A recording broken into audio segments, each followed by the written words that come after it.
뉴스 정면 승부. 이동형의 뉴스 정면 승부.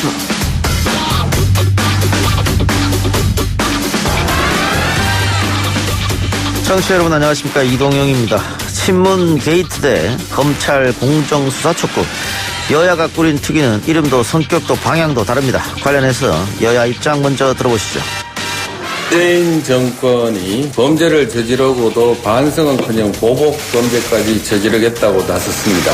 검찰이 검찰개혁 법안 저지를 위해 물불을 가리지 않는 자유한국당과 짜맞추기 수사를 하고 있다는 의혹까지 제기되고 있습니다. 일부에서 한국당 친문게이트 진상조사위 김영남 전 의원과 민주당 검찰 공정수사 촉구특위 이상민 의원 차례로 만나보겠습니다. 아이폰 같은 경우는 이제 그 보안 기능이 프로그램이 굉장히 폐쇄적이고 인증 절차가 굉장히 까다롭고 보안 수준이 높기 때문에 현재로서는 불가능해 보입니다. 청와대 하명 수사 의혹의 핵심 단서, 숨진 전 청와대 특감반을 남긴 휴대전화입니다. 그런데 이 휴대전화 포렌식은커녕 검찰이 아직 아무도 풀지 못한 것으로 전해졌습니다. 잠시 후 정보 보안 전문가와 이야기 나눠보겠습니다. Mr. Ford, Ferrari has a message for you, sir. 오늘 노잼진과 스포성수에서 준비한 영화는 포드와 페라리의 실화를 그린 영화 포드 앤 페라리와 애니메이션 내 몸이 사라졌다이고요. 4부에서는 한 주간의 연예가 소식 전해드리겠습니다. 12월 6일 금요일 이동형의 뉴스 정면 승부 시작합니다.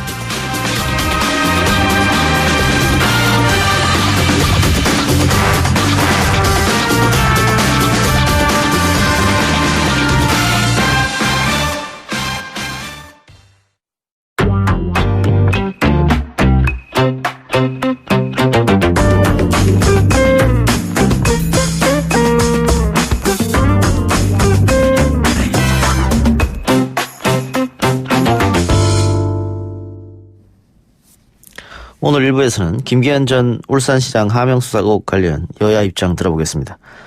먼저 자유한국당 친문게이트 진상조사위 소속 김영남 전 의원 연결합니다. 의원님 나와 계십니까? 네, 안녕하세요. 김영남입니다.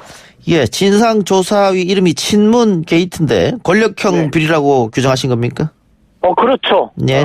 특히 이제 울산시장 선거 공작 사건과 관련해서는 뭐 청와대가 몸통이 돼서 민주당의 울산시장 후보였던 송철호 후보 캠프, 그리고 민주당 또 경찰, 이게 뭐 한 몸처럼 움직였잖아요. 예. 전형적인 권력형 게이트라고 보입니다. 선거 개입이다 이렇게 판단하시는 거죠?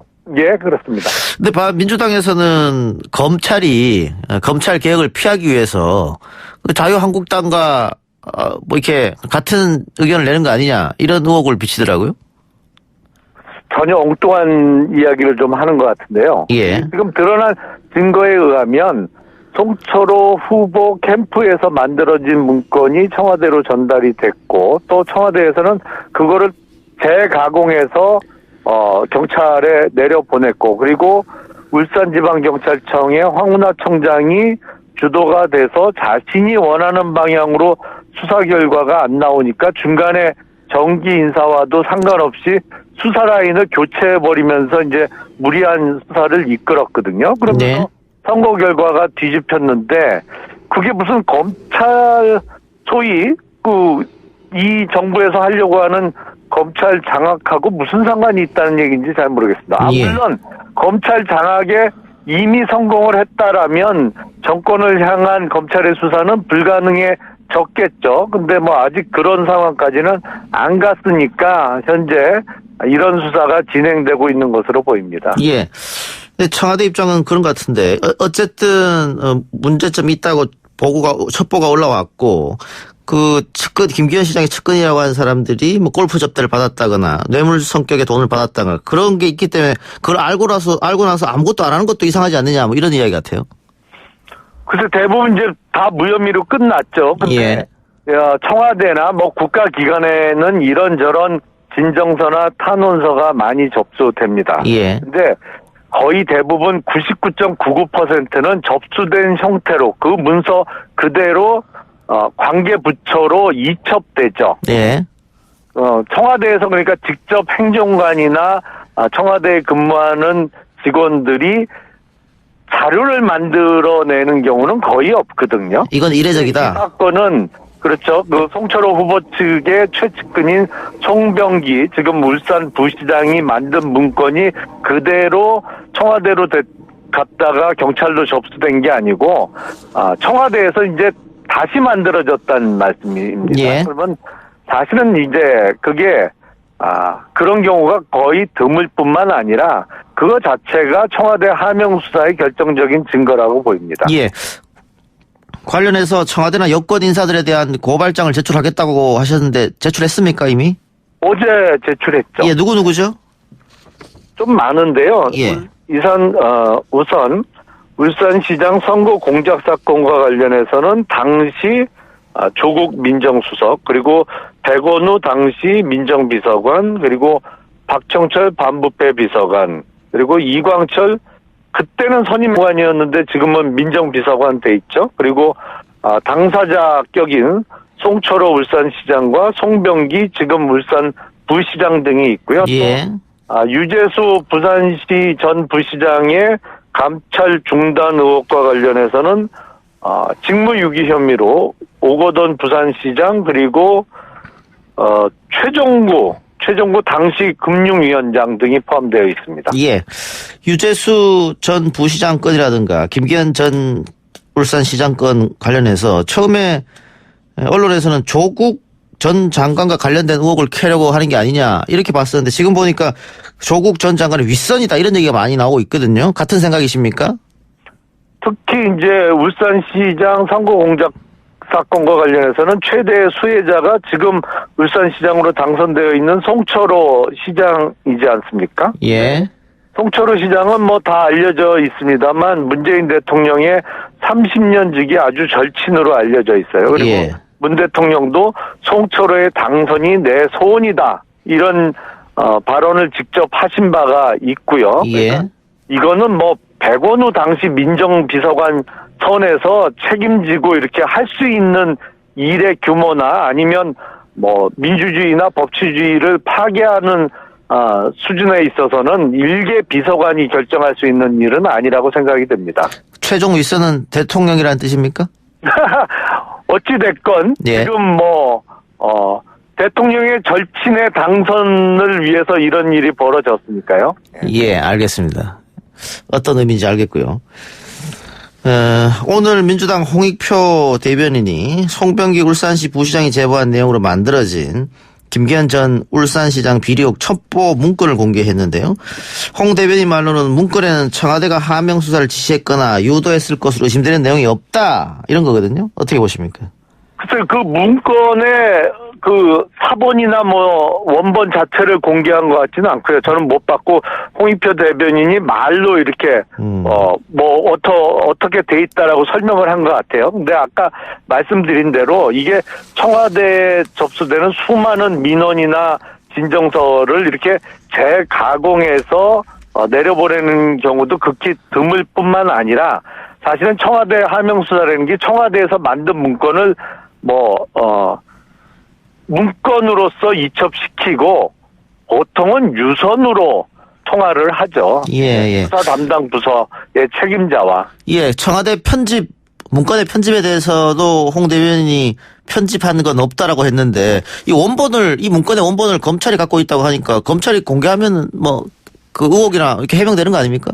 글쎄, 홍익표 대변인의 주장 자체에 의하더라도 청와대에서 재가공된 거는 인정하고 있는 취지 아닌가요? 다만 그 청와대에서 만들어진 문건의 취지가 누구누구를 선거에서 떨어뜨려라. 예. 이런 내용은 없다는 취지로 저는 예. 이해를 했는데요. 네. 알겠습니다.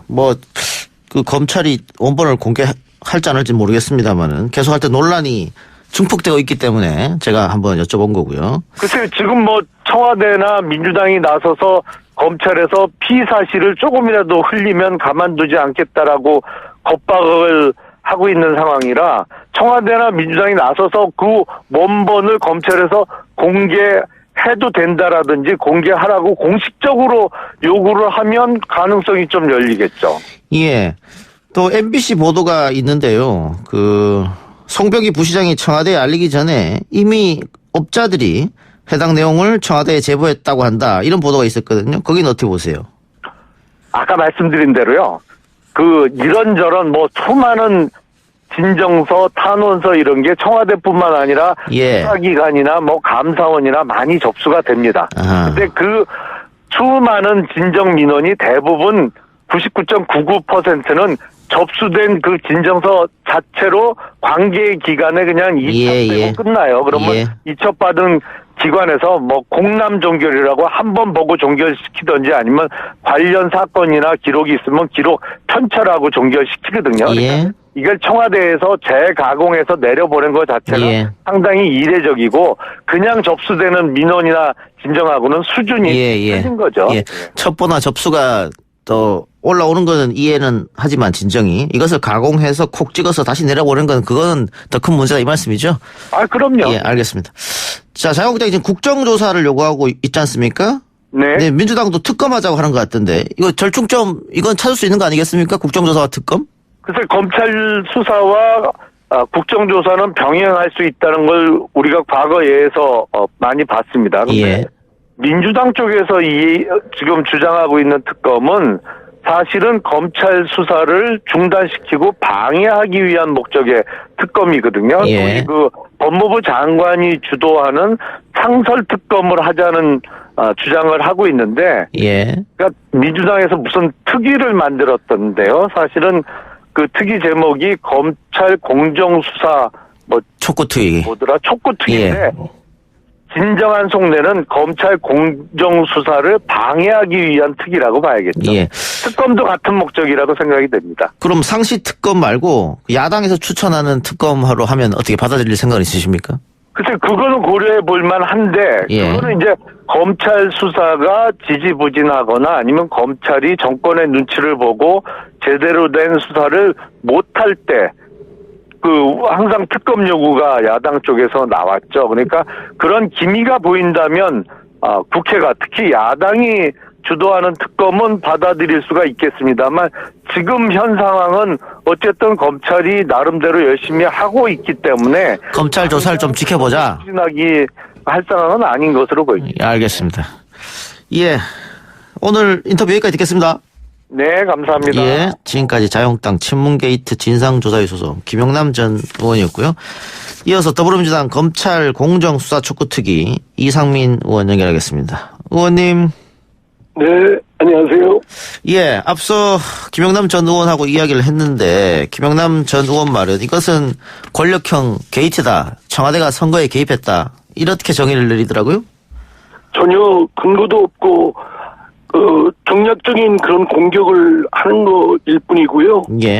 전혀 근거가 없지 않습니까? 그리고 건너 비약과 비약을 거듭한 그런 추측과 또는 왜곡, 그런 정략적인 계산에 깔린 그런 주장일 뿐이다라고 생각됩니다. 정략적 판단에서 의한 주장이다. 언론이나 검찰에서 조 전 장관 윗선에서 한 일이다라고 하는 것은 아마 대통령이 아니냐 이런 뉘앙스 이야기도 했어요. 그게 말이나 되는 얘기입니까? 대통령이 무슨 지방선거에 일개 무슨 단체장 선거에 그거 하고 할 게 있겠습니까? 그러니까 시야가 그 정도밖에 볼 수밖에 없으니까 그렇게 생각하는 거고 그렇게 한다는 거에 대해서 참 답답할 뿐입니다. 검찰이 청와대까지 압수수색하고 한 거 보면은 청와대도 검찰도 어떤 나름의 증거를 잡았지 않느냐 이런 이야기도 있던데요. 저는 검찰의 수사 행태에 대해서 저희들이 지적하는 거는 헌법과 법률에 따라서 비례성의 원칙 그리고 적합성의 원칙에 따라서 하라는 겁니다.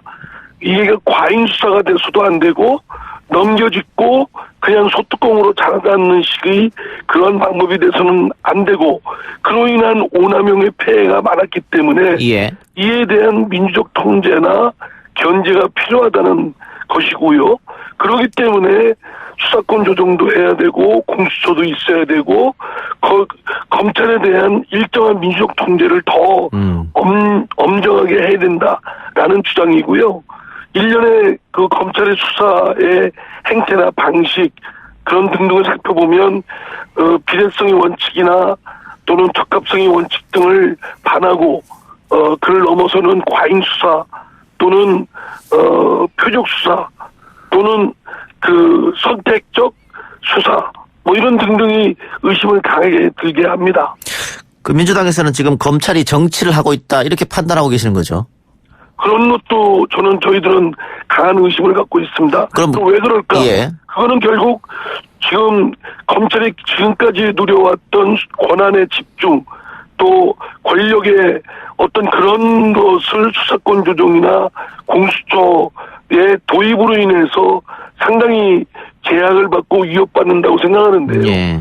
그거는 그야말로 그 검찰이 자신들만 보는 것이고요. 국민의 시각에서 보면 결코 검찰은 지금까지 유능하지도 않았고 또 오남용의 폐해가 많았고 그러면서도 책임을 지지도 않았고 민주적 통제에서는 벗어나 있었기 때문에 보다 검찰이 스마트한 유능한 조직으로 개편돼야 되고 또 오남용의 폐해가 없도록 민주적 통제를 강화하겠다는 뜻입니다. 예.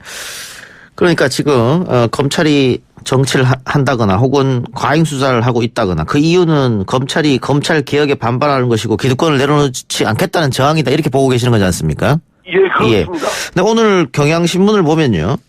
윤석열 총장이 문재인 정부의 성공을 위해서 내가 악역을 맡은 것이다. 대통령에 대한 충심은 그대로고 성공하는 대통령이 되도록 신념을 다 바쳐 일하고 있다. 결국은 대통령이 성공하는 대통령이 되기 위해서 자기가 악역을 자처해서 대통령 옆에 그 안 좋은 것들을 쳐내겠다 이런 뜻으로 읽힌단 말이죠. 어떻습니까?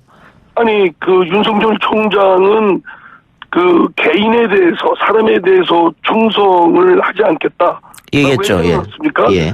문재인 대통령에 대해서 충성할 필요 없습니다. 예. 그냥 국민에 대해서 충성을 다하고 헌법과 법률에 정해진 그 준칙, 규범에 따라서 그 오남용이 없도록 그리고 검찰이 지금까지 누려왔던 권력의 집중으로부터 벗어나서 국민의 통제를 받는 거듭 새로운 조직으로 거듭나면 될 일입니다. 예. 그런데 여전히 검찰이 그러질 못하고 있고 고착화된 권력의 그런 덩어리로부터 벗어나지 못하고 있고 결국 그런 거에 대한 개혁의 저항으로 여러 가지 무리한 행태를 보이고 있고 심지어는 정치적 정략적 의도를 갖고 특정 정치 세력과 또는 사회 수구 세력과 야합하고 있다 이런 의심까지 들고 있거든요. 예.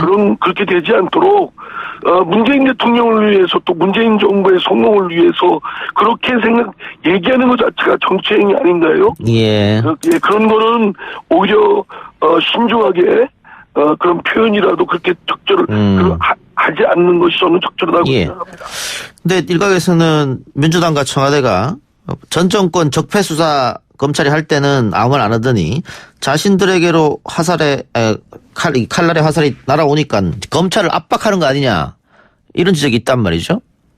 이게 네 편 내 편 가리는 게 아니고요. 예.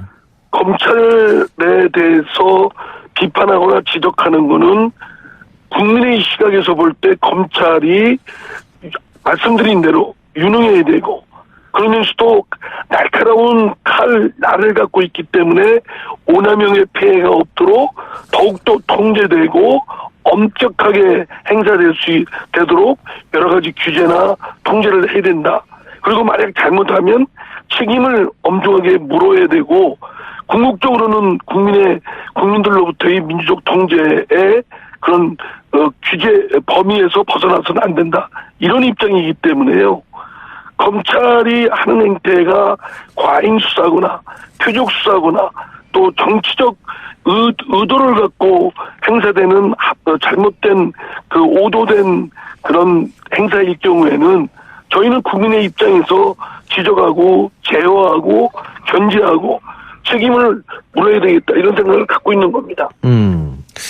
뭐 그래도 집권 여당이 검찰을 압박하는 모습으로 비칠 수도 있을 것 같긴 한데요. 그런 부분이 매우 저희들로 하여금 조심스럽고 특히 검찰총장은 저희 그 문재인 대통령이 그 임명한 사람이고 예. 인사청문회에서도 야당들의 공격이나 비판으로부터 윤석열 검찰총장 후보자를 엄호하기 위해서 노력했던 입장으로서는 참으로 당혹스러운 부분도 분명히 있죠. 예. 그러나 뭐 그렇다고 해서 그 저희 정권에서 또 정부에서 임명한 공직자라 할지라도 그 국민의 뜻에 반하거나 또는 법 규범을 위반하거나 또 해야 될 역할을 제대로 하지 못할 때는 강력히 이에 대한 지적과 또 문제 제기 또 견제 이런 책임 추궁 이런 것들은 당연히 이루어져야 예. 된다고 생각합니다. 예. 왜냐하면 저희들은 국민으로부터 위탁을 받은 정치 세력이기 때문에 그렇습니다. 예. 방금 인사권 얘기하셨으니까 검찰총장에 대한 인사권은 대통령이 가지고 있고 일반 검사들에 대한 인사권은 이제 법무부 장관이 갖고 있는데 추미애 장관 지명자가 혹시 이제 임명이 되면 1월 달에 있을 검찰 정기 인사에서 지금 윤석열 호라고 불리는 그 검사들을 뭐 지방으로 자천시킬 것이다. 이런 이야기가 벌써부터 보수 언론을 중심으로 나오고 있더라고요. 어떻게 보세요? 아니 그러니까 그게 있지도 않은 사실을 지뢰 뭘 보고 놀란다고 얼마나 근거 없는 얘기입니까? 예. 지금 그 추미애 그 장관 내정자는 인사청문회도 아직 거치지도 예. 않았습니다. 예. 임명도 안 됐고요. 예. 그런데 지금 내년 1월 달에 있을 정기 검사들에 대한 정기 인사는 매년 해오던 것입니다. 예. 그리고 왜 윤석열 총장의 주위에 있는 일부 검사들만 특별한 대접을 받아야 되고 나머지 검사들은 뭐 좌천 또는 좀 별로 소외되는 지역에 가야 된다고 생각합니까? 예. 저는 그 검사 인사에 대해서는 여러 가지 준칙이 마련되어 있고 순환보직이 되어 있기 때문에 예. 모든 사람에게 기회를 주고 또 그를 다 능력을 가진 검사들이라고 생각합니다. 예. 거기에 맞게끔 하면 될 일이고 있지도 않은 사실을 막 그렇게 자기적으로 미리 앞서서 근거 없는 공격을 하는 건 오히려 참 답답한 얘기다 하는 생각입니다. 예. 자유한국당이 관련해서 국정조사 요구하던데 민주당은 뭐 국정조사는 받아들일 생각 없으시죠? 국정조사를 하고자 하는 것이 결국 정치적 공격을 총선을 앞두고 하겠다는 의도밖에 없습니다. 지금 근거 드러난 게 없습니다. 예. 조국 장관에 대한 수사를 했지만 조국 장관에 대한 특별한 혐의가 드러나는 게 뭐 있습니까? 예. 이런 거 하나 단적인 예를만 봐도 검찰 수사가 몇 개월 동안 우리나라를 시끄럽게 할 정도의 조국 장관에 대한 수사를 했지만 결국 드러난 건 과잉이다 이런 의심이 들거든요. 예.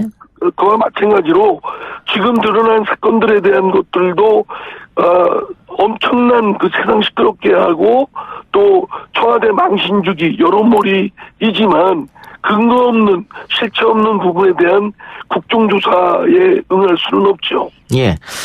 민주당은 특검 요구하고 있는데 자유한국당은 민주당에서 요구하는 상설특검은 받을 생각이 없다. 야당이 주도하면은 그것을 한번 생각해 보겠다 이런 입장인 것 같습니다. 야당이 주도하는 특검이라는 게 뭐가 있습니까? 자기들이 특검을 추천하겠다는 거겠죠. 그렇죠. 아니 그거는 그거는 여러 가지 협의에 따라서 그럴 수도 있고 저럴 수도 있다고 생각돼요. 예. 벌써부터 그 조건을 거는 건 적절치 않다고 생각되고 특검을 하는 이유는 딱 이유가 하나입니다. 지금 우리나라의 그 국가기관으로서 수사기관이 경찰과 검찰이 있는데 지금 사사건 같은 사안을 두고 사실관계나 판단이 상반되어 있지 않습니까? 이렇게 둬서는 도저히 할 수가 없다. 그렇다고 정치 집단인 국회나 또 여기서 국정조사를 할 경우에는 정치적 싸움이 벌어지는 것뿐이고 해결책을 제시할 수 없다고 보고요.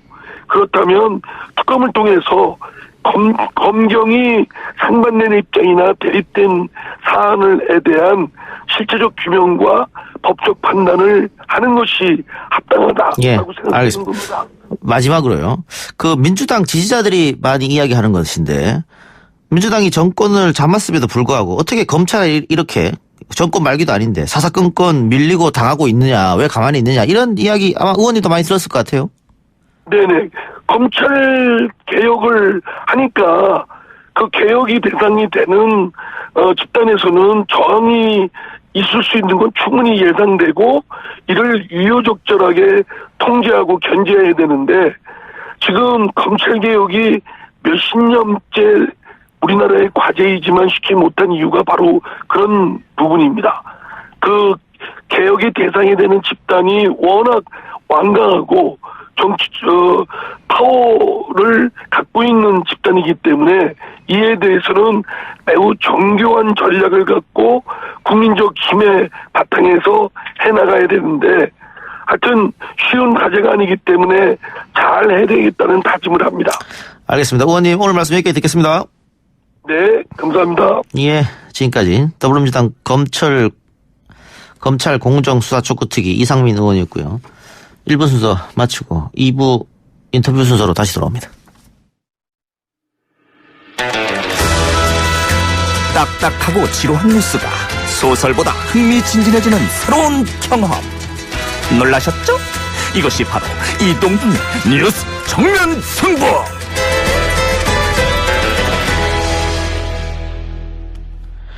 YTN 라디오 이동의 뉴스 정면 승부 2부 시작합니다. 앞서 1부에서 여야 의원들과 청와대 하명 수사 관련 의혹 이야기했는데요. 이 의혹을 풀 수 있는 핵심 단서는 숨진 전 청와대 특감 발언의 휴대전화입니다.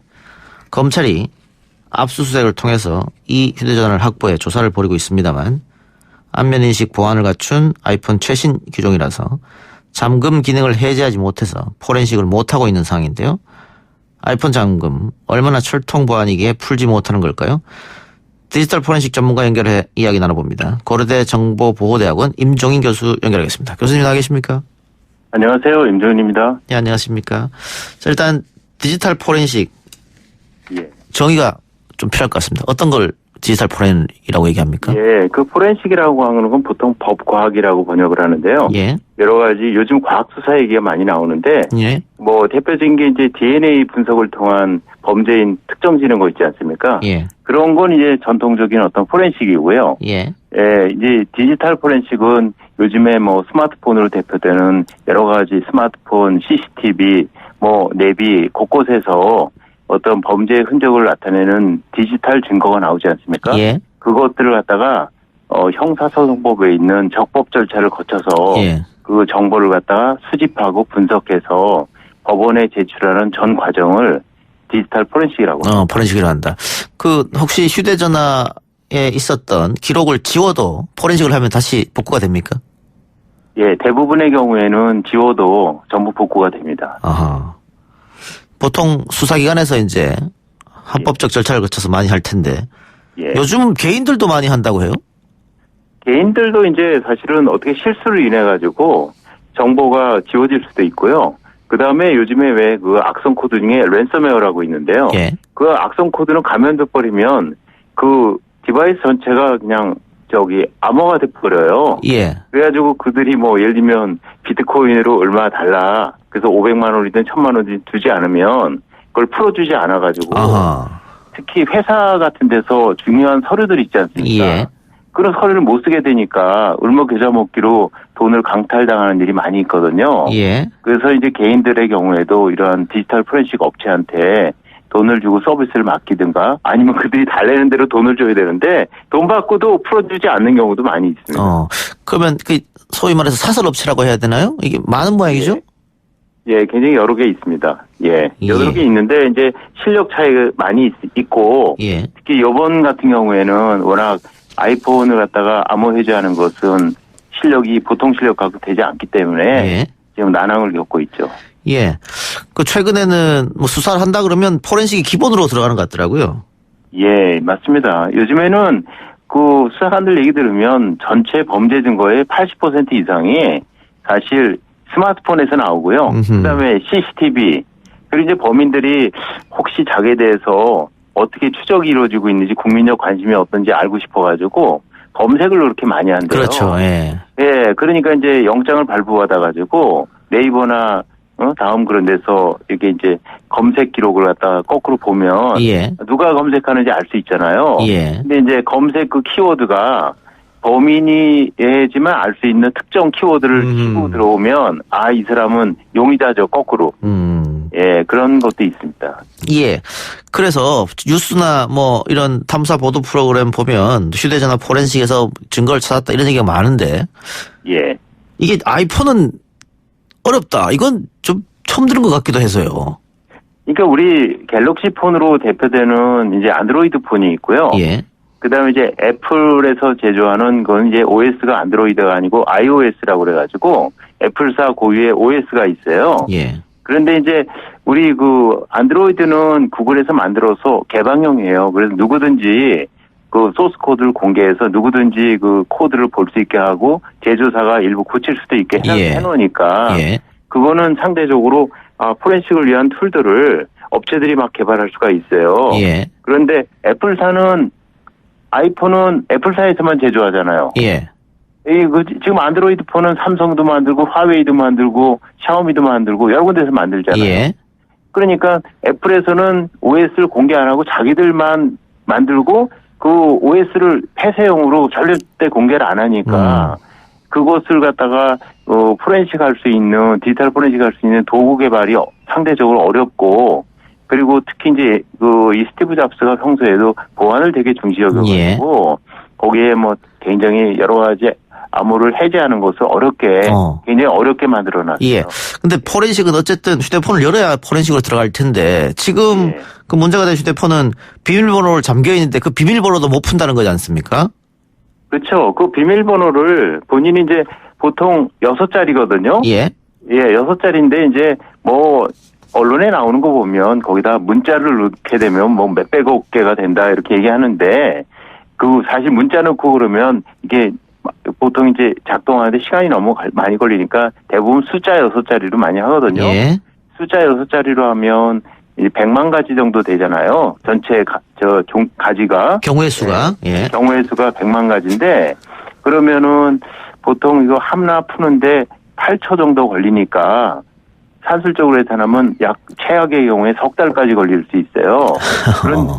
그런데 이제 여기 애플에서 어떻게 하냐면 설정을 만약에 6번 이상 계속해서 틀리잖아요. 예. 틀린 번호가 되면 바로 초기화되도록 그러한 기능을 넣어서 보안의 기능이 철저한 사람들은 아예 그 기능을 사용해요. 그래서 10번만 본인이 뭐 10번 계속 틀릴 수는 없잖아요. 예. 그러니까 이제 자기 폰이 분실되거나 그럴 거에 대비해서 10번 계속 틀리면 초기화되도록 하고 자기의 데이터는 어차피 애플의 그 아이클라우드라고 그래서 애플 서버에 보관이 돼 있거든요. 예, 그러니까 그런 기능을 많이 사용하죠. 아니 그러면 만일 제가 아이폰을 쓰면서 휴대폰 비밀번호를 바꿨는데 생각이 안 나요. 까먹었어요, 번호를. 그러면은 본인도 못 여는 겁니까?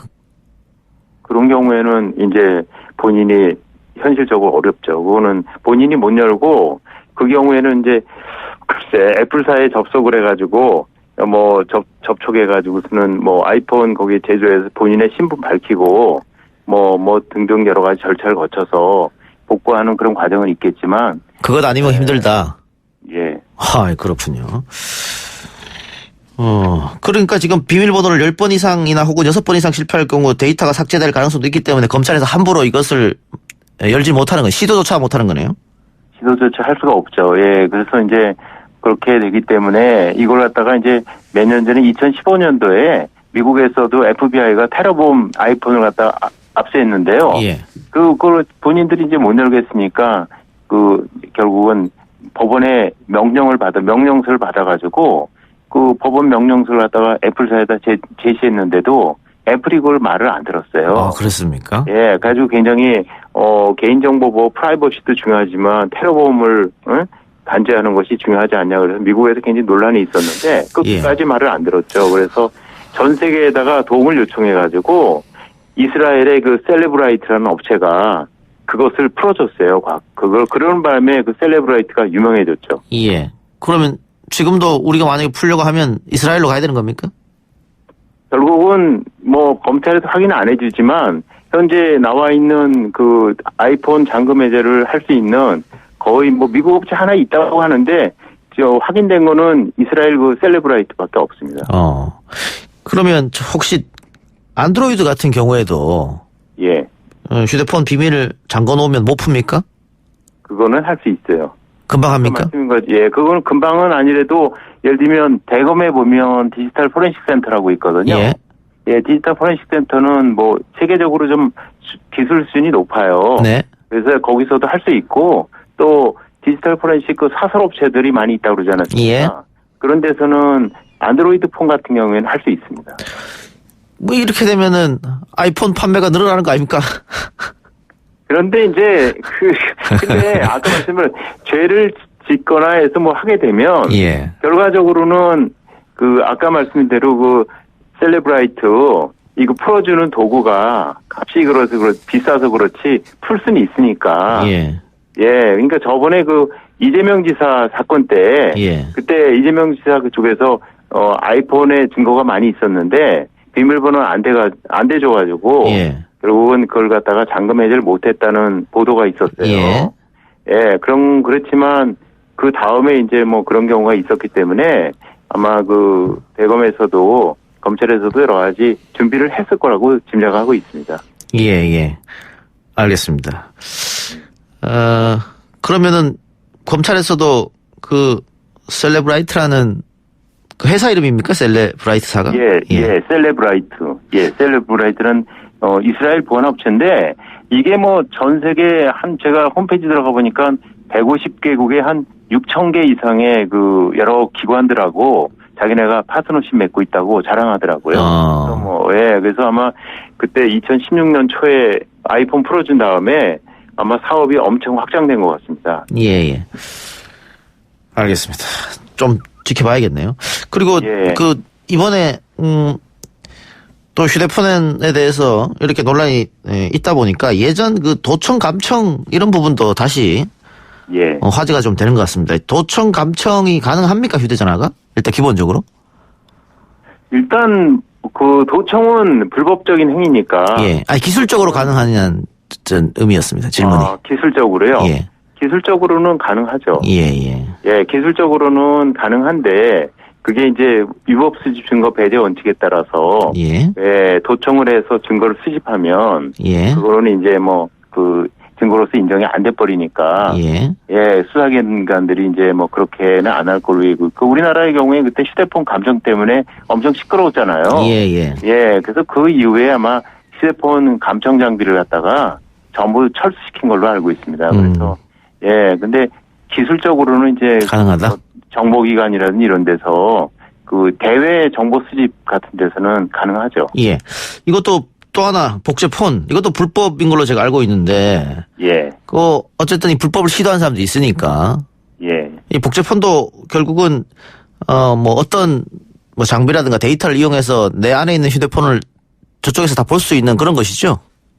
예, 그런데 이제 요즘에는 그렇게까지 복제폰 만들고 할 것도 없이. 예. 사실은 요즘에 소위 악성 코드들이. 네. 굉장히 정교해져가지고, 다양한 방법으로 타겟 있는 사람의 휴대폰에다가 악성 코드를 집어넣으면, 우리 텔레그램 같은 거 쓰고 그러지 않습니까? 예. 그런 거 해도 다 볼 수 있어요. 그러니까 문자 메시지 같은 거 왔을 때 함부로 누르고 그러면 안 되겠네요. 절대 안 되죠. 예. 되게 이제 감염되는 것이 어떤 특정 사이트에 준다고 그러니까 들어간다든가. 예. 문자 메시지 왔을 때 URL 함부로 누른다든가. 예. 이렇게 하면은 즉시 알지 못하는데 감염되는데 백신이 아무리 있어도 백신은 알려진 것만 찾아내는 거지니까 안 돼. 나머지는 안 돼. 예. 오늘 말씀 감사합니다. 예, 고맙습니다. 1부 끝. 글쎄 안 들려 들을 뉴스 없어 아무 뉴스도 귀에 들어오지 않아 듣고 또 들어도 들을 뉴스 없어 만든 게 2%야 이동영의 뉴스 정면 승부.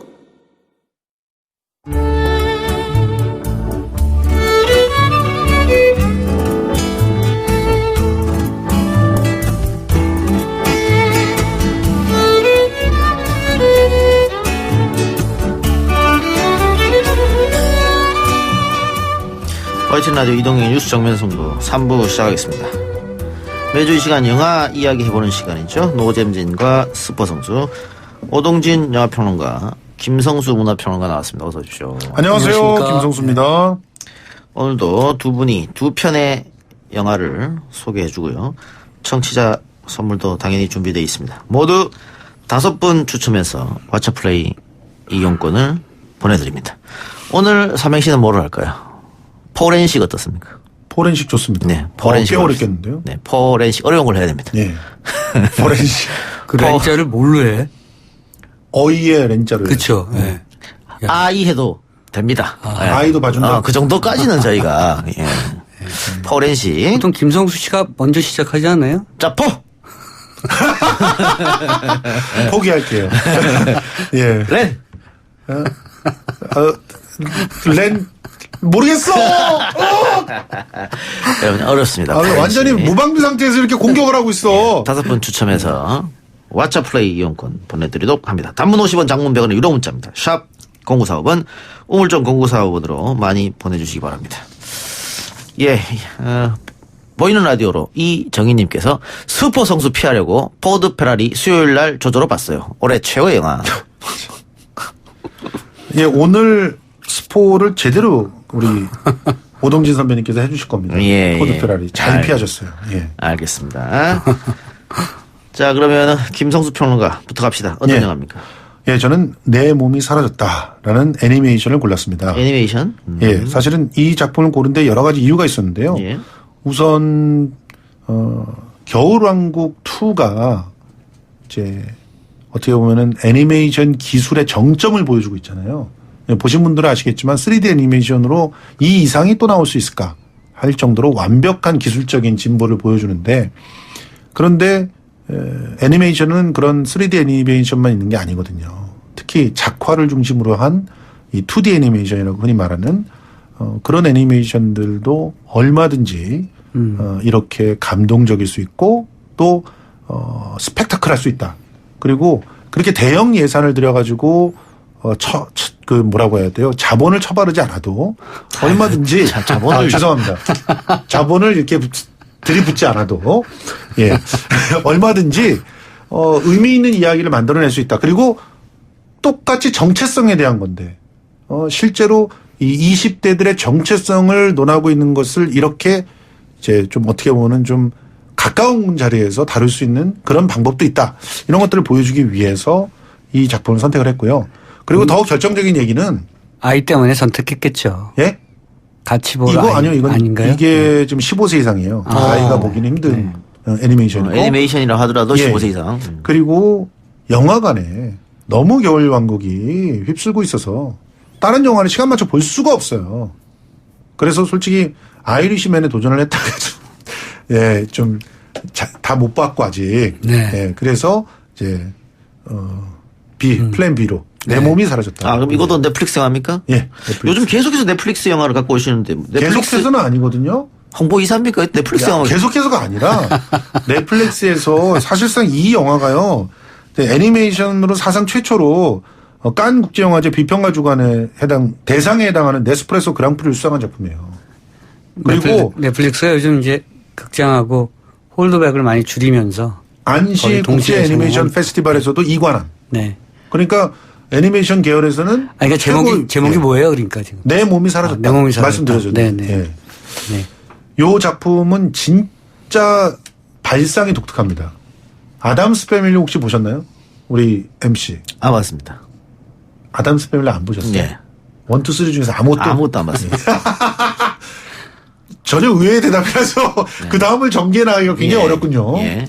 아담스 패밀리 오동진 평론가께서는 보셨잖아요. 2, 3는 안 봤어요. 예, 어쨌든 네. 거기에 아담스 패밀리에 나오면은 손이 네. 굉장히 중요한 역할을 하잖아요. 네. 손이 막 돌아다니면서 엄청 코믹한 장면들을 많이 만들어내죠. 네. 그런데 이 영화도 바로 그 손이 등장합니다. 잘린 손이죠, 처음엔. 이게 이제 실험실처럼 보이는 어떤 곳에서 절단되어 있는 오른손이 마치 그 무슨 미스테리나 스릴러 영화에서 나오는 것처럼 탈출을 감행합니다. 혼자서. 그런데 이 탈출의 장면을 굉장히 스펙타클하게 잘 그려냈어요. 손에 땀을 쥐듯이 막 탈출을 해요. 그런데 이 손이 자꾸 과거를 회상해요. 손이. 과거에 이 손에, 근데 손이 뭘 본다 이런 것도 되게 웃긴 설정이긴 한데, 손이 뭔가를 보면서 계속 어디론가 달려가고, 네. 과거를 회상을 합니다. 누굴 찾는 거예요? 그렇죠. 네. 자기의 원래 몸. 그러니까 손의 입장에서 보면 몸이 사라져버린 거예요. 그리고 깨어나 봤더니 어디 실험실에 있었던 거죠. 그래서 자기 몸을 찾아서 여행을 떠나는데, 그 손의 주인은 예전에는 굉장히 두 부부로부터 사랑을 받았던 아이였고, 꿈이 피아니스트이면서 우주비행사예요. 굉장히 상징적이죠. 이런 것도 제가 굉장히 좋아합니다. 피아니스트이면서 우주비행사. 그래서 우주에 가서 피아노를 칠 수 없을까? 뭐 이런 얘기를 막 하는데 부모들이 이제 그걸 또 잘 북돋아주고 받아주고 하는 그런 아이였는데 무슨 일이 생겼는지 갑자기 이제 피자 배달을 하게 된 친구로 성장해 있는 거예요. 20대. 예.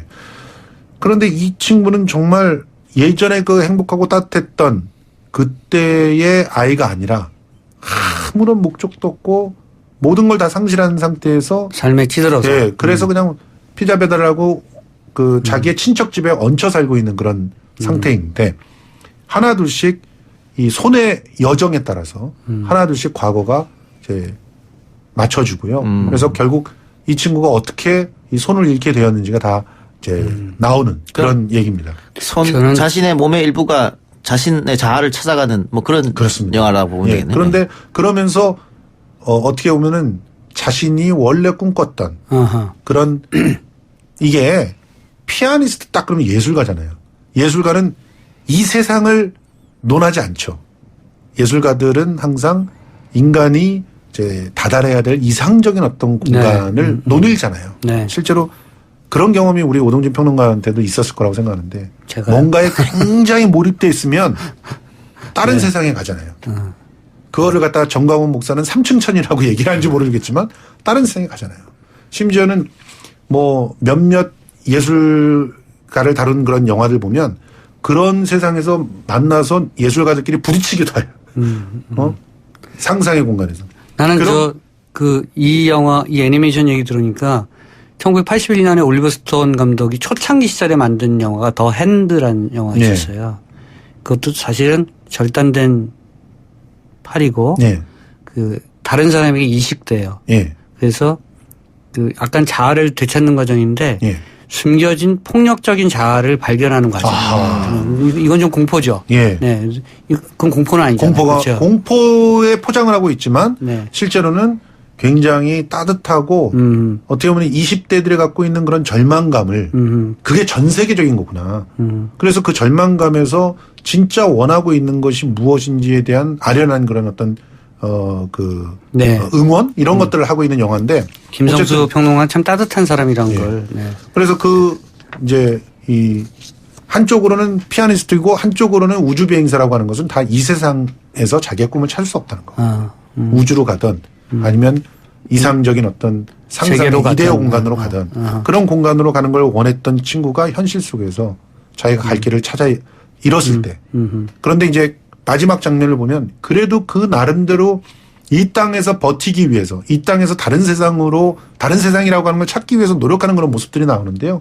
그런 모습들을 보면서 이제 지금 현재 그 계층 사다리가 사라져버리고 자신들의 꿈을 현실화시킬 수 있는 기회가 전혀 없는 것처럼 생각되는 20대들이 어떤 상실감 속에서 살아가고 있는지를 조금만 어른들이 함께 이해해주면 어떨까 그러면서 권해드리고 싶은 그런 영화입니다. 알겠습니다. 넷플릭스 영화. 넷플릭스가 참 다양한 작업과 다양한 실험을 하고 있다. 이런 놀라운 대목이네요. 내 몸이 사라졌다.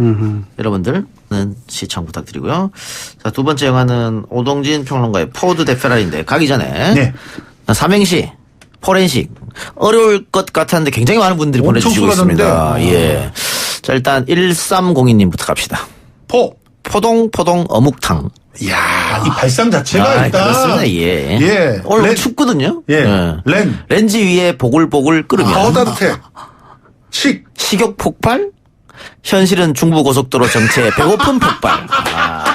이분은 진짜. 드려야 됩니다. 이분은 드려야 됩니다. 1302님. 포동포동하네. 이렇게 일상에서 이렇게 페이소스를 끌어낼까요? 대단한 분이네요. 9998님 갑시다. 포근한 봄이 벌써 그리워집니다. 랜선을 타고 이동경의 뉴스 정면 승부가 들려오네요. 식자층 개그의 달인 이 작가와 오동진 김성수 평론가. 예, 좋습니다. 이 정도는. 이 정도는 같이 넣어주면 좋아하는군요. 예, 이 정도는 좋아. 이동경 혼자 갔으면 또 난리 났을 건데. 같이 넣어주니까. 저 정도는 괜찮아요. 식자층 개그의 달인. 요 정도는 괜찮아요. 요 분이 이제 우리가 양해한. 꽃미남이라다든가 이런 얘기는. 렌이 아니라 렌으로 한 거잖아요. 그렇죠? 렌선이니까. 그렇습니다. 예. 어쨌든 9998님도 당첨 되시고요. 한 분만 더 해볼까요? 3364님 어때요? 해보세요. 포렌식 삼행시요? 렌자가 어려울 거라고요? 식사하고 다시 생각해 볼게요. 재밌잖아요. 식사하고 다시 생각해 볼게요. 예. 주긴 조금 애매하지 않습니까? 근데 재치 있다. 예. 요거는 어떻습니까? 1085님. 포드 페라리 봤어요. 연기의 신. 랜드마크 맷 데이먼과 크리스찬 베일 두 분의 연기 대결 정말 좋았어요.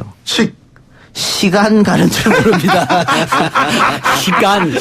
야, 억지야, 이거. 그 영화로 글을 썼다는 점에서 드리는 걸로. 그럼 1085 드리고 바로 포드 페라리 영화 소개로 갑시다. 세 분 당첨되셨고요. 샵 0945번으로 받을 주소 보내주시고 자 갑시다. 자 포드 앤 페라리 하면 포드는 아주 실용적인 현대적인 차를 의미하고요. 페라리는 뭐랄까 미적이고 그리고 뭔가 경기에 맞는 그 레이싱카 뭐 이런데 그 디자인에 맞는 이미지로 생각하시잖아요. 고급지고 그렇죠. 네. 그리고 뭔가 아름답고 뭐 그런 건데 포드 앤 페라리는 1960년대 그 포드 차가 경영의 위기를 맞고요.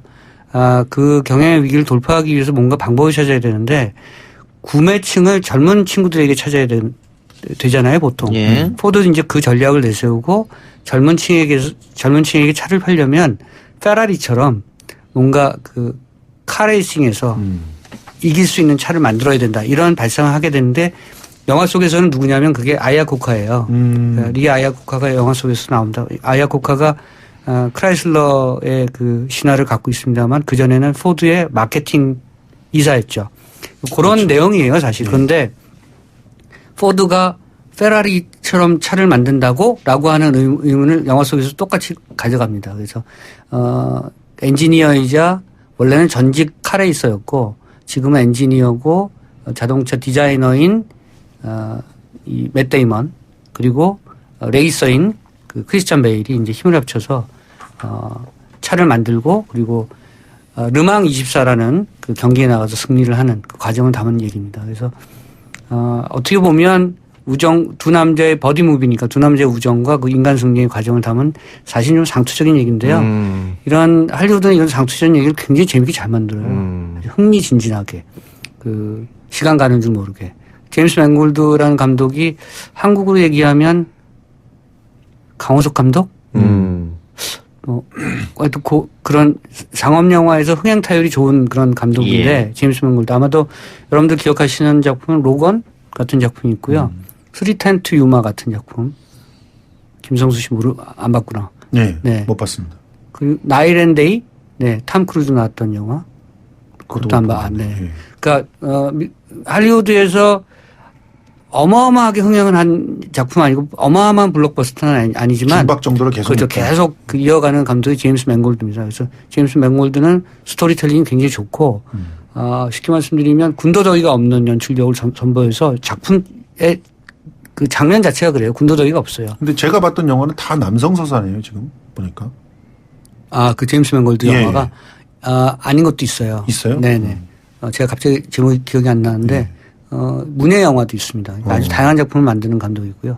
이 포드 앤 페라리도 그 자동차 경주가 굉장히 흥미진진한 내용이잖아요. 그리고 엔진의 시동을 거는 그 소리, 그 효과음, 그리고 그 비주얼 이런 것들을 영화 전편으로 굉장히 밸런스 있게 그 디자이닝을 했어요. 그래서 저는 사실은 포드 앤 페라리를 자동차 영화에서 제 개인적 취향은 아니었던 작품이라 조금 뒤늦게 봤는데 의외로 굉장히 재밌게 봤고요.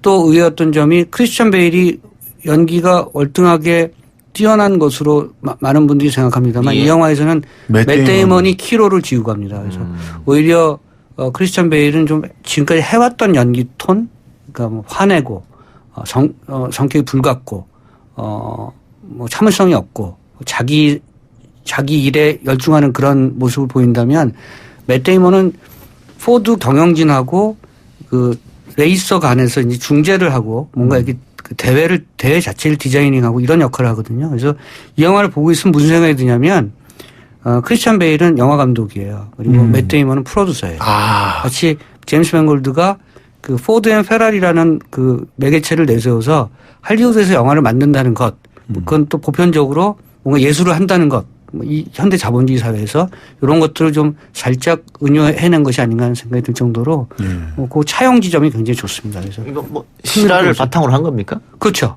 네, 그러니까 이 레이서도 켄 마일즈라는 레이서 실제 했던 인물이고요. 그다음에 맷 데이먼이 맡았던 아까 말씀드린 엔지니어도 실제 했던 인물입니다. 그리고 포드사가 60년대에 실제로 페라리를 한 번 딱 이겨요. 그때 얘기를 그리고 있는 작품입니다. 예. 그러니까 제 영화 제목이 포드 대 페라리라고 하니까 일반적으로 자동차 레이싱 영화인가?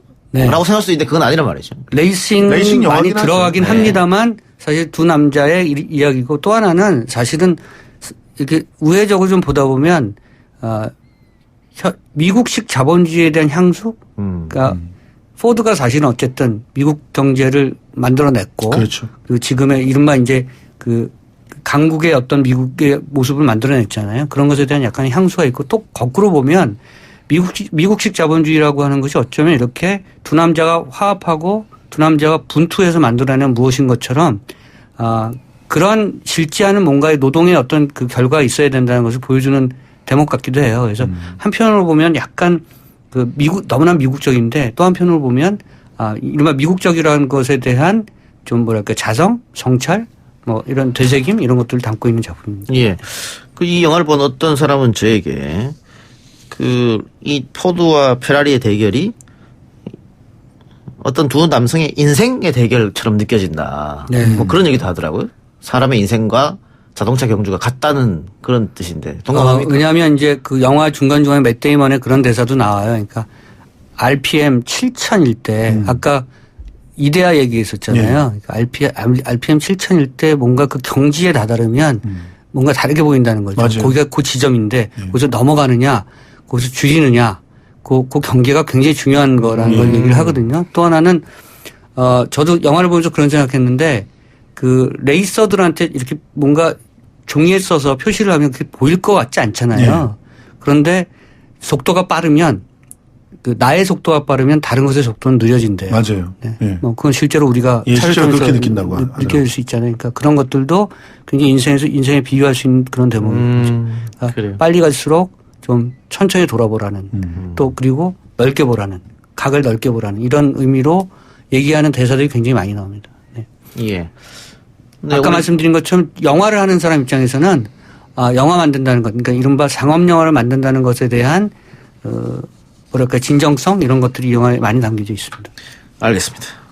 보신 분들이 맷 데이먼이 이렇게 연기를 잘하는지 처음 알았다 이런 반응이 많더라고요. 맷 데이먼이 껌을 자주 씹어요.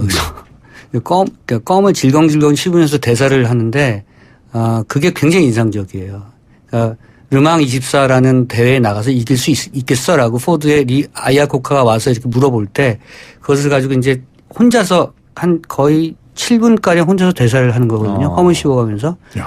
그 장면을 보면 맷 데이먼이 굉장히 연기를 잘하는 배우다. 기본기가 굉장히 출중한 배우라는 걸 다시 한번 확인할 수가 있습니다. 네. 알겠습니다. 지금 계속 개봉해서 걸려 있죠, 지금. 네네. 예. 네. 서서히 입소문이 나고 있다고 하는데. 겨울왕국이 2위죠. 네. 2위. 겨울왕국이 서서히 내려가고 있고 사실은 요 포드 앤 페라리하고 그 또 하나의 작품 나이브즈 아웃이라는 작품이 사실은 그 추리극이었거든요. 그래서 그 작품도 많은 팬들에게 지금 조명을 받고 있는데 문제는 시간이 별로 없어요. 겨울왕국이 점점 줄어들면서 이런 영화들이 아마 틈을 더 많이 가질 거라고 생각합니다. 기회를 많이 가질 겁니다. 알겠습니다.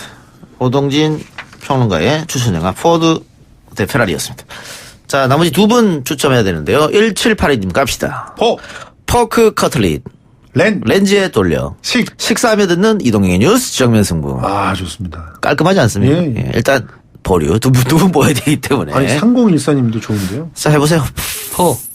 포기하지 마세요. 어차피 인생이란 랜덤입니다. 마시는 컵 속 음료가 식초물일지 꿀물일지는 아무도 모릅니다. 포기하지 마세요. 좋네요. 예. 랜덤입니다. 예. 네. 그 랜덤. 참신하잖아요. 인생은 랜덤이다. 그렇죠. 예. 또 하나 더 해볼까요? 안 줘요? 8807님. 아니, 세 분 해서 두 분 선택하려고. 8807님. 예. 포도주 같이 진한 방송 뉴스 정면 승부.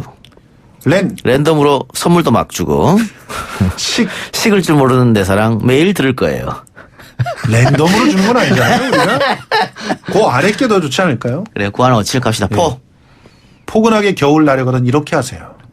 렌지에 물 부은 컵라면 4시 58분서부터 2분간 돌려요. 식기 전에 드세요. 5시부터. 이동영의 뉴스 정면승부. 여기 더 좋네. 네. 9157님. 그래요. 좋습니다. 9157님 당첨되셨고요. 3014님. 포기하지 마세요. 인생은 랜덤입니다. 이분 두 분 드리겠습니다. 예. 샵 0935으로 받을 주소 보내주시고요. 한 달 후에 갑니까? 이것도? 석 달 후이라고. 예, 빨라야 6주쯤 걸립니다. 예, 걸어서 배송하거든요. 두 분도 여기서 인사하겠습니다. 다음 주에 뵙겠습니다. 수고하셨습니다. 고맙습니다. 3부 수사 마치고요. 4부 연애 코너로 돌아옵니다. 뉴스 신동 이 작가와 함께하는 비포장 뉴스 해학 뉴스 정면 승부.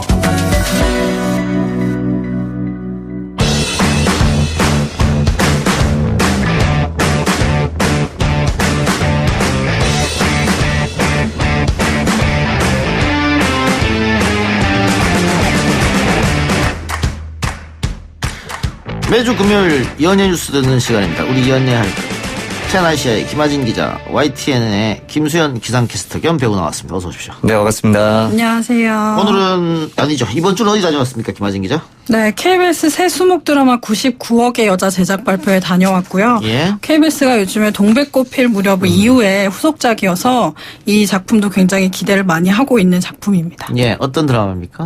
우선 절망에 빠져있는 한 여성 앞에 이제 여성이 99억 원을 현찰로 찾게 되면서 그 돈을 손에 쥐게 되면서 일어나는 일들이에요. 그래서 첫 회부터 99억 원을 찾으면서 시작이 됩니다. 판타지 영화입니까? 아니요, 굉장히 현실적인 드라마고요. 일단 돈 액수가 좀 판타지스럽긴 한데 그 돈으로 이제 일들이 일어나는 거죠. 많은 일들이. 네. 예.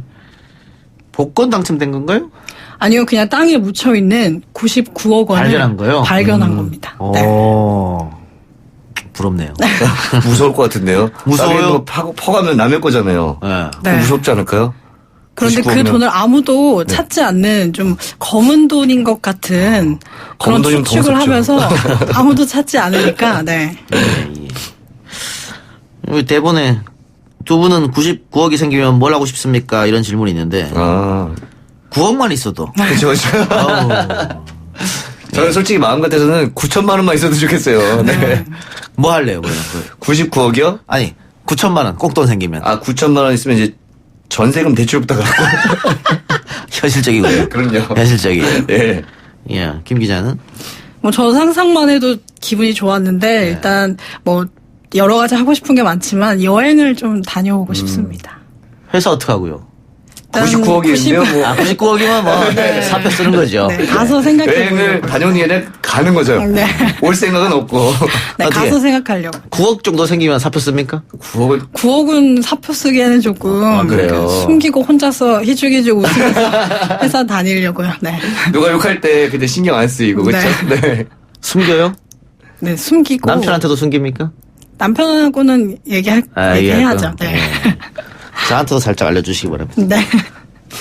99억의 여자 이번 주에 첫 방송 됐는데 방송이 나가고 나서 반응은 좋은 것 같아요. 실검에 올라가고 그러던데. 네, 굉장히 그 전작인 동백꽃과는 결이 굉장히 다른 드라마예요. 근데 동백꽃이 2회차에 7.5% 시청률이 나왔거든요. 네. 근데 99억의 여자가 8.7%가 나왔어요. 그래서 일단 출발은 더 좋습니다. 예, 이 제목에 끌려서 많은 분들이 보셨나? 99억이 왜 생겼을까에 궁금증이 좀 생길 것 같아요. 네.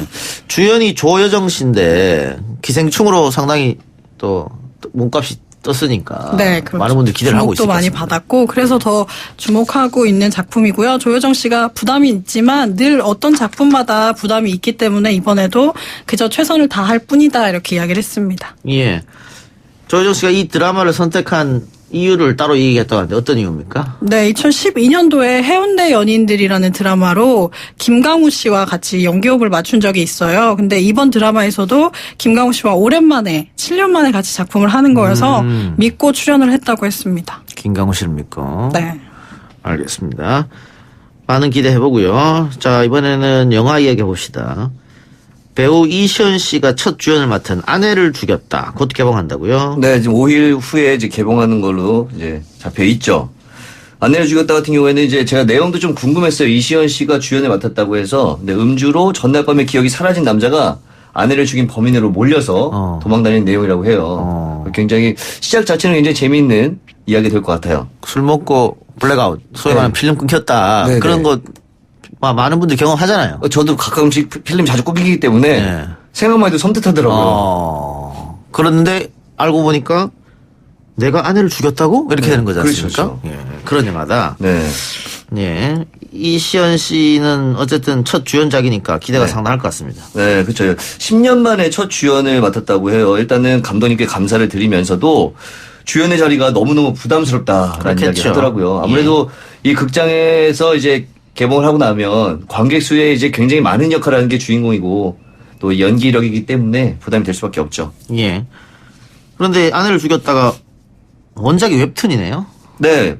웹툰이 동명의 웹툰입니다. 아내를 죽였다는 동명이 있고요. 감독님이 일단 웹툰을 굉장히 좋아하신다고 해요. 그래서 좀 웹툰에 대한 관심이 좀 많았고 그리고 특히나 이 아내를 죽였다 같은 경우는 범인이 누굴까에 대한 궁금증을 굉장히 계속해서 좀 주는 그런 웹툰이었기 그렇겠죠. 때문에 관심을 갖고 보고 있었고 그렇기 때문에 좀 영화로 만들지 않았나 하는 생각이 듭니다. 그 웹툰을 원작으로 하는 영화가 상당히 많습니다, 최근에. 굉장히 많죠. 최근에 했던 게 이제 드라마 같은 경우는 쌈디다 천리만 있었고요. 그리고 영화 신과 함께 그리고 강철비, 뭐 시동 등이 있었죠. 그리고 성적도 다 좋았던 것 같아요. 대부분 좋았어요. 네. 웹툰 자주 보세요? 저는 웹툰 굉장히 좋아하는데요. 너무 자주 봐가지고 저희 아내가 그만 보래서 좀 끊는 상태입니다. 웹툰의 매력이 뭐가 있을까요?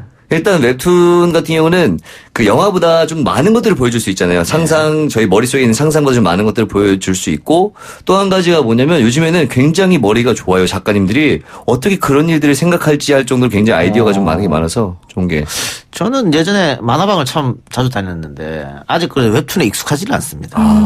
그러다 한 번 빠지면은 저처럼. 네. 그래요. 그리고 안내상 씨도 나오네요. 네, 안내상 씨가 함께 출연하는데 좀 재미있는 뭐 유머죠. 그러니까 주인공이 누구냐고 물어봤더니 이제 이시연이라고 해서 이시연 혼자는 이 영화 못 채운다. 나 정도의 비주얼이 들어가야 된다라는 너스를 좀 떠시기도 했는데 보통은 이제 작품이 들어오면 그 감사한 마음에 거절하지 않고 웬만하면 다 출연한다고 해요. 예. 알겠습니다. 기대해보고요. 예능입니다. 이동욱은 토크가 하고 싶어서. 저 실검에 이동욱은 토크가 하고 싶어서 이게 오르길래. 네. 뭔 일인가 했더니, 이게 예능 제작 발표가 있었던 모양이네요. 네, 첫 방송도 했고요. 프로그램 제목 자체가 이동욱은 토크가 하고 싶어서라는 제목입니다. 이 배우 이동욱 씨가 MC로 나서서 이제 출연자와 1대1로 이야기를 나누는 토크쇼 형식의 프로그램이죠. 예. 근데 이 토크쇼 진행한다는 게 쉽지 않거든요. 네. 어렵죠. 예, 라디오 진행도 그렇고. 그 어려운 걸 제가 하고 있습니다. 요거가 많습니다. 네. 그런데 이게 그 전문 영역이 아니지 않습니까? 네. 그럼에도 불구하고 잘했나 보죠? 우선 이동욱 씨가 토크쇼를 하고 싶었던 이야기가 좀 계속 나왔고요. 본인도 하고 싶어서 적극적으로 좀 알아봤다고 해요. 그리고 첫 회 출연자가 이제 배우 공유 씨가 나왔는데 두 사람이 워낙 친분이 있다 보니까 서로 편안하고 이야기가 좀 잘 통하는 모습이 나와서 시청자들도 그게 좀 느껴졌던 것 같아요. 편안한 분위기가. 예. 네. 성적은 어땠나요?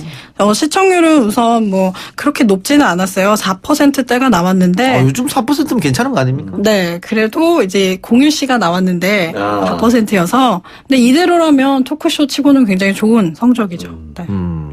토크쇼. 그 과거에 90년대죠. 토크쇼가 굉장히 유행했던 적이 있었습니다. 뭐 장희훈 쇼, 주병진 쇼, 이용렬 쇼도 예, 있어요. 김혜수 씨가 네. 했던 네. 것들. 그러다가 그 21세기 들어서서 거의 안 하거든요. 다시 한번 이동욱 씨가 시작했군요. 네. 기대를 해보겠습니다. 예, 그리고 공유 씨가 맥주 광고에 출연했는데 목표 판매량을 이미 다 채웠다. 여름에 다 채웠다고 여름에 다 하더라고요. 채웠다. 한 해 네. 판매량을. 네. 공유 씨 때문입니까? 아무래도 이 이야기가 나온 게 자기 자랑을 하는 시간을 줬어요. 그래서 공유 씨가 자랑하듯이 뭐 1년치 목표량을 여름에 다 채웠다고 하더라. 지금 이 순간도 팔리고 있는 순간이다. 이렇게 좀 아주 자랑처럼 이야기를 했는데 이게 또 화제가 됐죠. 자기 자랑을 아주 뻔뻔하게 했나 보죠? 네. 공유 씨 정도 되면은 자기 자랑 뻔뻔하게 해도 되잖아요. 네. 저도 한 자기 자랑합니다. 네. 한번 지금 한번 자기 자랑 한번 해보세요. 이 YTN 이동의 뉴스 정면 승부 청취율이 YTN 다른 라디오 청취율 한 5개 합쳐놓은 것만 합니다. 오. 이런 거 괜찮지 않습니까? 이런 거 괜찮죠. 확인된 바는 없습니다. 예. 그러면 다음 게스트가 또 이세돌 구단이네요. 네, 최근에 그 기사가 났는데요. 이세돌 구단 전에는 박지원 의원이 출연을 하고요. 그래서 굉장히 다채로운 각기 다른 분야의 많은 출연자들이 출연을 대기를 하고 있는 상태여서 시청자들이 굉장히 기대를 하고 있습니다. 예. 어쨌든 뭐 첫 회에서 그렇게 나쁜 반응은 아니었다고 보는데 네. 계속 이어질까 궁금해지네요. 만일 성공한다면 또 정통 토크쇼의 새로운 붐이 불지 그렇죠. 않을까. 네. 맞고 싶죠? 네. 네, 저도 그런 거 많이 생겨서 저도 기회가 된다면 저는 MC는 부담돼요. 패널 정도로. 네. 그래요.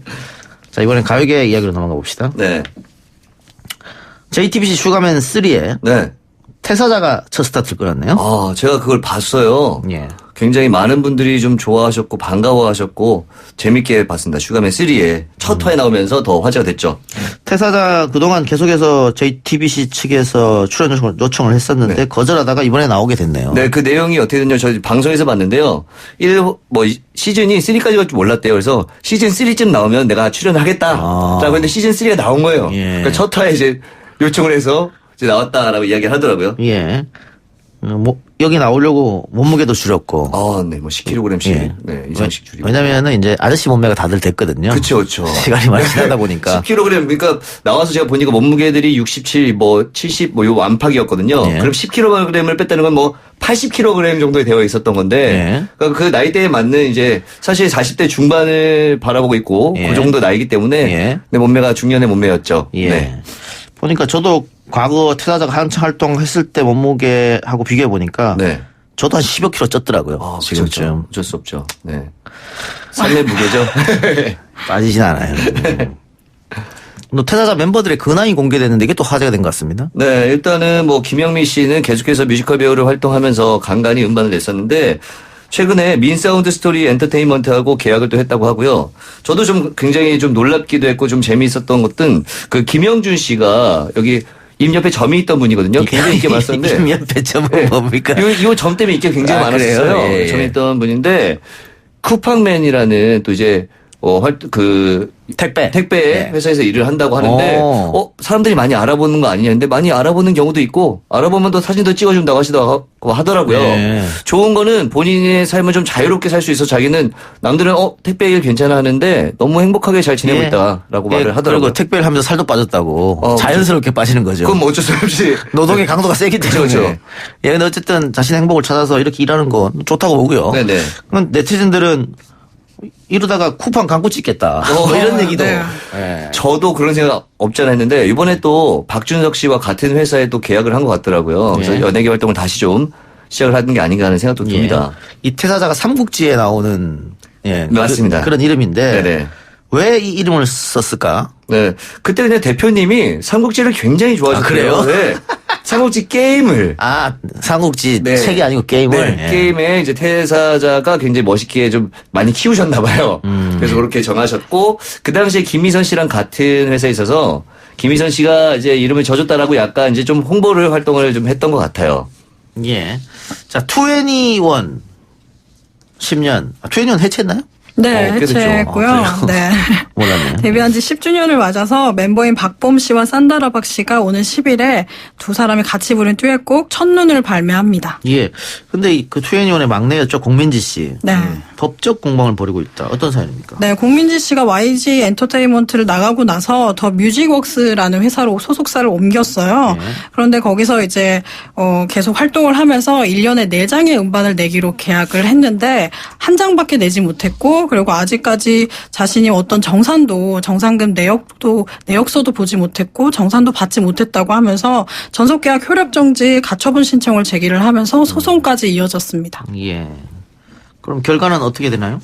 우선 지금 첫 번째 소송은 기각이 된 상태인데 공민지 씨는 계속해서 법정 대응을 하겠다고 이렇게 밝힌 상태여서 좀 더 지켜봐야 될 것 같습니다. 예.